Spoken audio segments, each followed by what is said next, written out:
Apapun yang terjadi saat kalian patah hati, 4 hal ini jangan hilang. Kalau hilang bencana, double.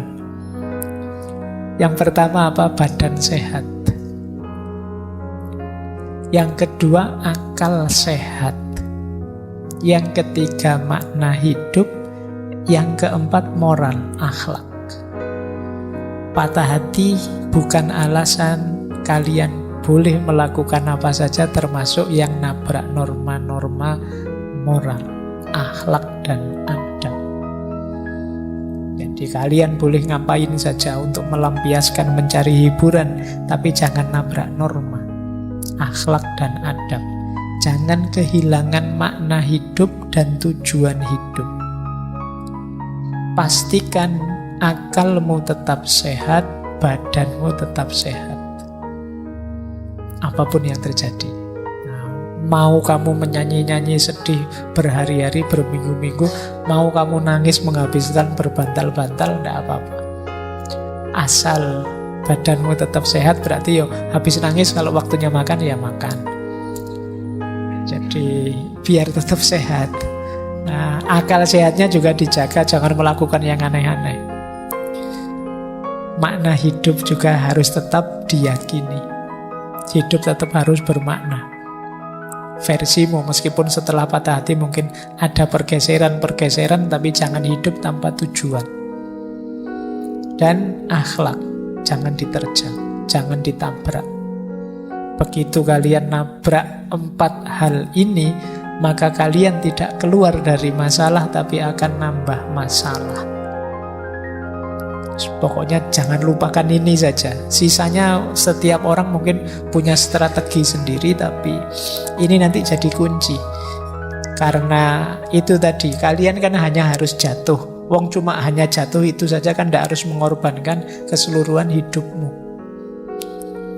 Nah, ini 4 yang jangan hilang.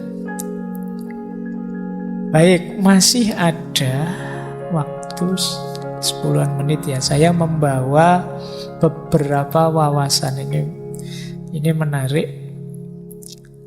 Mungkin teman-teman membayangkan ini dari filosof siapa. Saya membawa pandangan tentang cinta dan patah hati dari Ko Ping Ho.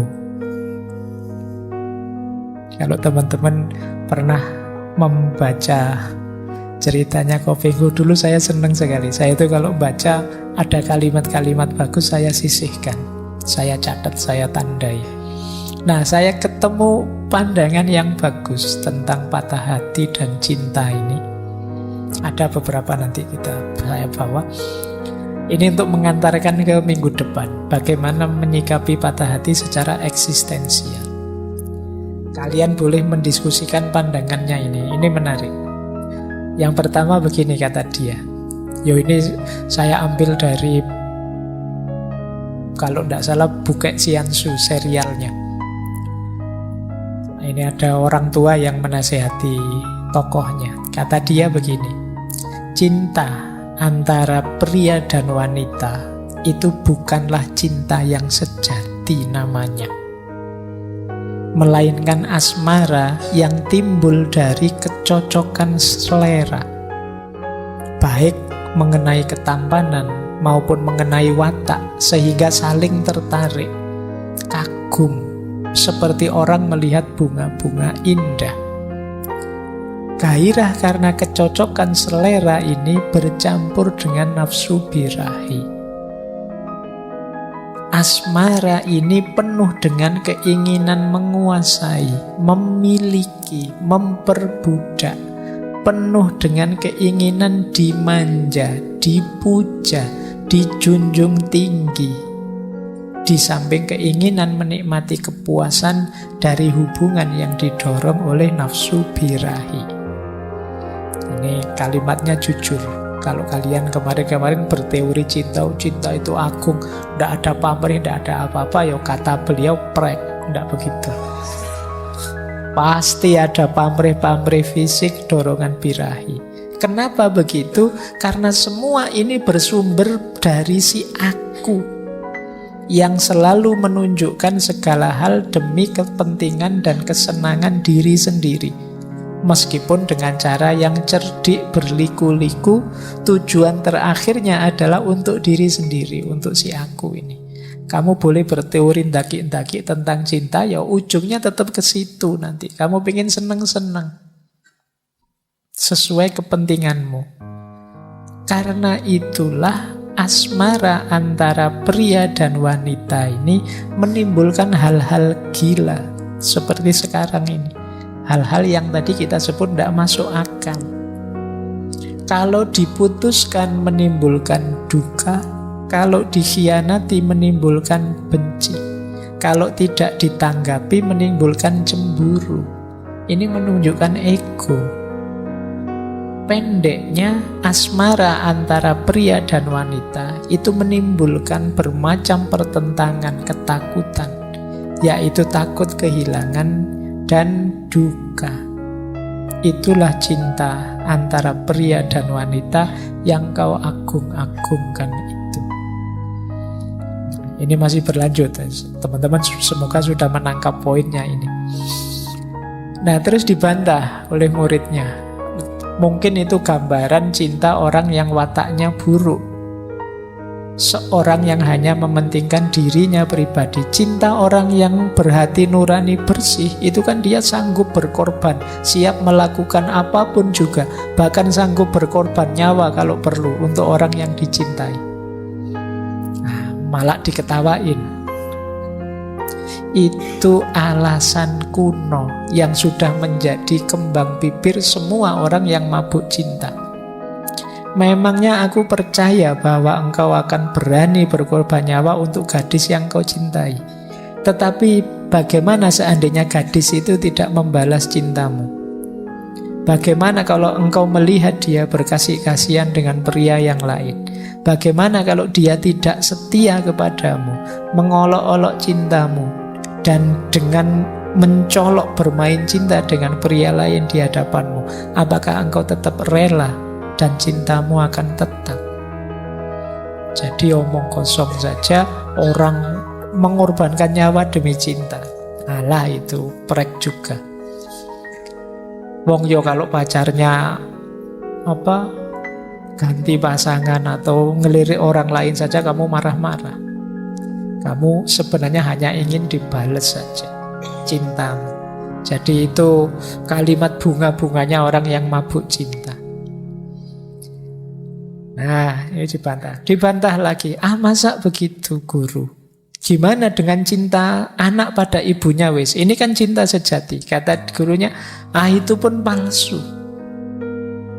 Seorang anak merasa terkurung budi pada ibunya, orang yang terdekat dengannya sejak kecil, orang yang bersikap manis, orang yang selalu digantunginya, disandarinya, sehingga dia terbiasa oleh perlindungannya. Dan setelah si anak besar teringat akan kebaikan-kebaikan ini, dia merasa berutang budi dan ingin membalas budi. Bukan cinta yang sejati, melainkan perasaan hutang budi belaka. Andai kata si anak sejak bayi diberikan pada seorang wanita yang lain, kalau wanita itu melimpahkan kebaikan-kebaikan padanya, tentu anak itu pun akan berutang budi pula. Ini pun bersumber pada si aku. Utang budi itu kan karena dia baik padaku, aku baik pada dia. Coba kalau seorang ibu bersikap buruk pada anaknya, bersikap kejam dan lain sebagainya, apakah si anak akan tetap mencintainya seperti yang diucapkan mulutnya? Lihat saja semua orang yang telah dewasa setelah menikah, bukankah perasaannya lebih dekat pada suaminya, istrinya, atau anak-anaknya? Nah, cinta anak pada orang tua, kalau di sini katanya belum cinta yang sejati, itu lebih ke balas budi saja. Wah, guru pandai sekali berdebat. Gimana kalau cinta kasih seorang ibu pada anaknya? Itu kita sering pakai contoh ini. Nah, beranikah Tuhan menyangkal dan mengatakan bahwa cinta kasih seorang ibu pada anaknya juga palsu? Jawabannya mengagetkan. Iya, memang palsu. Selama si ibu mengharapkan kesenangan dari cintanya itu. Kalau seorang ibu hendak membuktikan cintanya palsu atau bukan, dia boleh bertanya pada dirinya sendiri, marahkah dia kalau si anak tidak menurut kata-katanya? Bencikah dia kalau si anak berani melawannya dan bersikap kurang ajar kepadanya? Dan berdukakah dia kalau si anak melupakannya dan tidak membalas budi kepadanya? Kalau benar demikian, maka sesungguhnya dia tidak mencintai anaknya. Karena di mana ada cinta, di situ tidak mungkin ada kebencian, kemarahan, dan kedukaan. Ini cinta ibu pada anaknya pun dibantah. Kadang-kadang cinta ibu pada anaknya juga belum tulus, masih ada pamrihnya. Pamrihnya apa?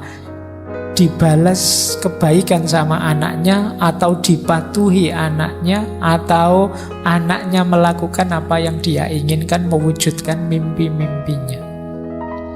Kalau si anak ini rasanya kok mimpinya berbeda dengan dia, itu biasanya sudah sikapnya agak berbeda. Ada banyak cerita semacam ini. Ya tidak semuanya, tapi kalau ada seperti ini berarti belum tulus cintanya. Selama masih ada pamrih, belum tulus. Nah terakhir, kalau begitu pendapatnya Tuhan, kalau cinta itu bukan perasaan manusia yang biasa, mungkin ya hanya cinta pada Tuhan saja yang suci. Jawabnya malah lebih tegas lagi, sama sekali tidak. Cinta manusia pada Tuhan itu lebih munafik lagi. Sesungguhnya bukan cinta, melainkan pemujaan, dan pemujaan ini palsu belaka. Kalau dibaliknya terhadap keinginan agar memperoleh balas jasa atau imbalan. Kalau manusia memuja Tuhan dengan niat agar memperoleh imbalan berkah, baik selagi masih hidup atau kelak kalau sudah mati, maka pemujaan itu pun palsu belaka, seperti jual beli. Cinta adalah sederhana dan wajar, tanpa pamrih. Karenanya tidak akan mendatangkan kecewa, benci, atau duka. Jadi patah hati tadi kemungkinan muncul karena cintanya masih banyak pamrihnya. Termasuk pamrih ingin menikahi, pamrih ingin dibalas cintanya, pamrih ingin memiliki sepenuhnya. Berarti belum tulus. Kalau sudah tulus, seperti dulu pernah kita bahas ya, bahkan aku ingin membahagiakan yang aku cintai, bahkan jika seandainya aku harus pergi, harus menjauh, kita harus berpisah, dengan itu dia bahagia, aku rela. Nah, ini baru tulus. Tapi kalau ditinggal kok terus marah-marah, dari cinta berubah jadi benci, ya berarti yang tadi cintanya masih belum tulus. Ini kalau pakai teorinya Kopingho ini ya, biar tidak hanya teorinya para filosof, para teolog, kita ambil perspektif yang agak berbeda. Jadi karena kalau dalam psikologi itu ada istilah paradox relationship. Paradox relationship itu paradox hubungan. Orang itu semakin melekat mencintai, semakin mudah membenci. Sebesar apa kebencian yang bisa lahir, itu setara dengan sebesar apa cinta yang dimiliki. Orang yang bisa mengecewakan kita paling besar adalah orang yang paling kita cintai. Jadi ini namanya paradoks hubungan. Hubungan itu yang paling mengecewakan adalah yang paling kita melekat di situ. Ya mungkin sekarang belum kelihatan, tapi begitu ada kasus sedikit meledak. Kita misalnya dibohongi teman kita, itu mungkin biasa, tapi dibohongi orang yang kita cintai, rasanya sakitnya double. Kenapa? Karena kemarin kita punya pamrih-pamrih pada dia. Ketika pamrih ini terbalik, tidak muncul, kita kecewa, kita marah, dari cinta kemudian jadi benci.